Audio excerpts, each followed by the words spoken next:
I'm walking next to the very ramparts that were built by Andrew Jackson when he was attempting to defend, and of course did successfully defend, New Orleans against the advance of the British. And these are British veterans of the Napoleonic Wars. He's outnumbered 3-1, and he's able to pull off the stunning victory against the British, Pakenham and his British crack troops. Right here in this field. I'm standing on the ramparts at this point. And it was shocking. Most Americans expected a loss. Jackson himself supposedly assumed that something like 25,000 British troops were on their way to New Orleans. Most Americans assumed they'd receive news of the loss any time, and instead they received news of a resounding victory. This battle was significant, and sometimes, from textbooks or scholars, you get the sense that the battle wasn't that significant. It might have been a great victory for the Americans, but the war was basically over. The Treaty of Ghent had already been formulated, though it hadn't been ratified. That's an important little detail. And that it was sort of like this grand afterthought. But that's not the case. This battle was very significant. Who knows what the fate of the West, west of the Mississippi, might have been had the British won. Remember, the British control much of North America. They've got Canada, they're pushing west. Pretty soon we're going to have a whole Oregon dispute with the British. I mean, the British are still in charge of much North American territory. This would have positioned them very differently in terms of leverage and power vis-a-vis the United States in terms of that whole situation. Besides which, this battle created the impression in the minds of many Americans that the Americans had won, and resoundingly so, the War of 1812. In truth, no one really won the War of 1812, but that didn't matter. It was perception that mattered. And the grand victory, the overwhelming victory against the odds of Andrew Jackson and his ragtag group of Army, Navy, Marines, Choctaw Indians, civilians, pirates. He strings them all together and defeats a much larger veteran British army. And that creates legends. And a lot of legends actually have grown up around this battle. This is going to create a sort of a nationalist furor. And Americans will feel much more, united and nationalistically proud than perhaps they were before. The rest of the War of 1812 actually, militarily for the Americans, was actually pretty pathetic. But the Battle of New Orleans changed that. And that's important. But I think what makes this battle the most significant aspect of this victory here at the Battle of New Orleans, Andrew Jackson, was the rise of Andrew Jackson himself. The Andrew Jackson presidency, the Andrew Jackson phenomenon, is unique in American history. He's the only guy, the only president that has an entire era named after him. We don't even call the presidency of George Washington the era of Washington, or the Washingtonian era, but we do call the sort of the 1820s and 30s into the 40s the Jacksonian era, or the era of Jacksonian democracy. There's something about this guy that's extremely significant. So what were his legacies? And what's the tie? What's the connection between his legacies and the Battle of New Orleans? Well, without the victory here, there's no way he becomes president. This vaulted him into celebrity status. I mean, real rock star status, the victory here. And he'll go on, of course, to do other things. He'll be instrumental in putting down Indians, particularly in the South, Creeks, others. He'll be instrumental in putting down the Seminole. He'll be instrumental in taking Florida and adding it to the Union. But it's the victory here that gives him his name. There's a reason that Andrew Jackson will himself milk the Battle of New Orleans for all it's worth. He'll celebrate it after he becomes president every year. The 8th of January will be celebrated as a great national holiday.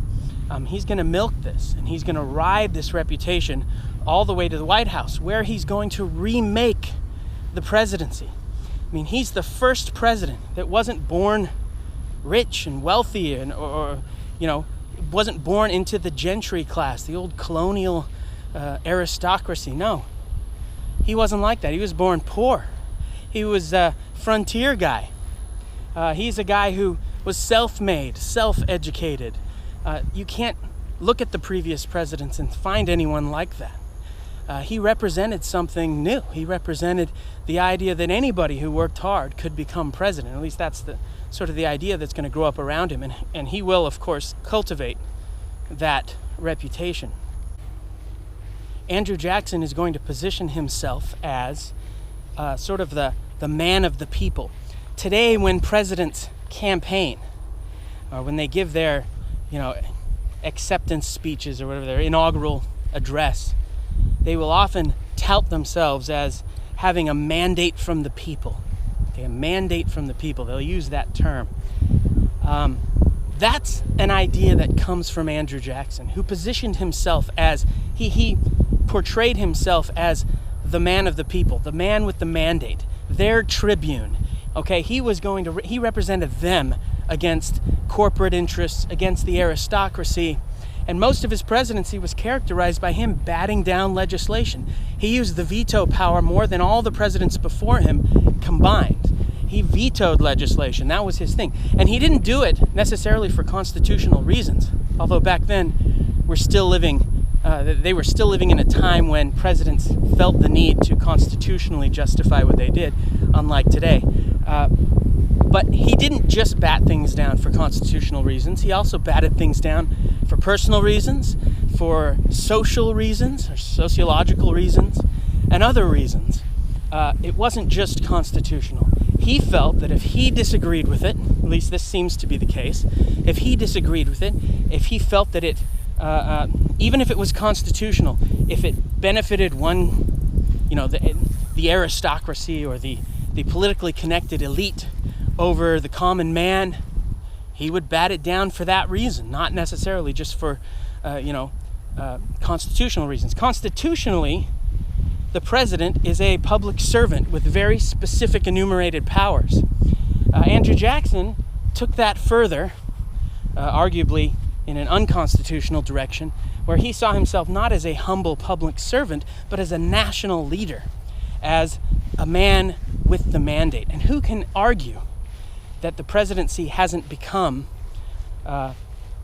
one of a national leader, one led by, the man with the mandate, that the president doesn't today see him or herself as, representing the will of the people or whatnot, rather than one who carries out a few enumerated duties, and that's it.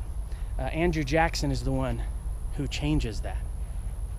Andrew Jackson will help formulate the most long-lasting party in American history, the Democrat Party. He's a contradiction.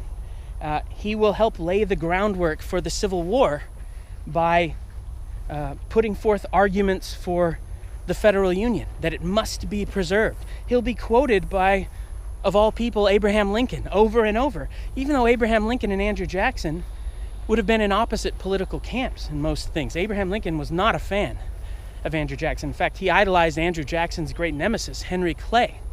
Yet Abraham Lincoln's quoting Jackson when it comes to issues like nullification, secession, union. These are things that Andrew Jackson, they provided fodder that Lincoln could then use against the South later. So in that sense, he helped strengthen federal power. He used federal power against the nullifiers of South Carolina. He used federal power against the American Indians, having them removed to the West.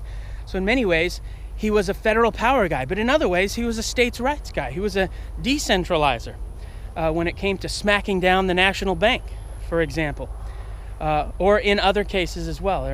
There are many instances of him being sort of a frugal government guy, a small government guy, Jeffersonian-style government guy. Again, think of his vetoes. Sure, that's the president using his veto power much more vigorously than before, but he did it to smack down things like internal improvements, subsidies to canals and roads and things like that, that constitutionally were ambiguous, and that the states' rights people, they would have supported Jackson in these smackdowns and these vetoes. So who was he? Where did he stand?